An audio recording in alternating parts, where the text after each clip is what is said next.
సందనాలో ఎన్నెల అయ్యప్పకు వందనాలో ఎన్నెల రావణ సందనాలో ఎన్నెల మణికంఠకు వందనాలో ఎన్నెల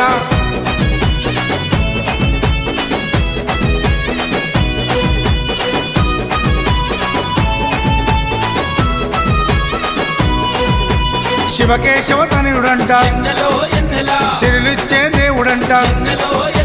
బొంబ నదీ తీరమున జన్మించిన దేవుడంట మెడలో మణిహారముతో పందల రాజుకు దొరికి మణికంఠుడాయనమ్మ మహిమగల్ల దేవుడమ్మ పందల యువరాజమ్మ ఎన్నెల తను పావన రూపడమ్మ ఎన్నెల ఎన్నెల